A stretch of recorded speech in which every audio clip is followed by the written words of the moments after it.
രജി നീ ഒന്ന് അടുപ്പെന്ന് ചുള്ളുന്ന ഉണക്കമീൻ ഇട്ടിട്ടുണ്ടോ?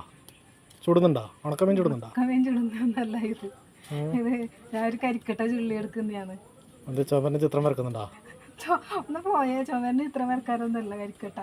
പിന്നെന്താ ഇതെന്നറിയോ? മാവിൻ്റെ അല്ല അല്ലേ? കരിക്കട്ടയും ഉപ്പും കൂടി നല്ല മിനുസത്ത് പൊടിച്ചിട്ട് മാവിൻ്റെ ഇല കീറിയിട്ട് അതിൽ മുക്കിയിട്ട് പല്ലിങ്ങനെ നല്ലോണം തേച്ചാൽ നല്ല വെളുപ്പം ഉണ്ടാവും. പല്ല് അതിനൊന്നും ഉണ്ടാവില്ല. ഓ ഇത് പണ്ടത്തെ അതിൻ്റെ പേസ്റ്റ് ഇല്ലേ? ഇപ്പല്ലേ പേസ്റ്റല്ലോ വന്നിന്. പണ്ടത്തെ അവർ ഇങ്ങനത്തെ അല്ലേ ഉപയോഗിച്ചു. പണ്ടേ നമ്മളും അങ്ങനെ തേച്ചിന്. അപ്പം ഞാനൊന്ന് ട്രൈ ചെയ്യാം. മിക്കരിയാ ബെസ്റ്റ്. മിക്കരി ഇല്ലല്ലോ, കരിക്കട്ട ഉണ്ടായാലും മതി. അപ്പോൾ കരിക്കട്ട് ഉപ്പും കൂടി മിക്സാക്കിയിട്ട് ഇതിനെ കൊണ്ട് വെച്ചാൽ നല്ലതല്ലേ? അതൊന്ന് പരീക്ഷിക്കാൻ. അപ്പം ഇനി പേസ്റ്റ് പണിക്കണ്ടല്ലേ? പേസ്റ്റ് വാങ്ങിക്കോ, എനിക്കിഷ്ടം. ഹായ്.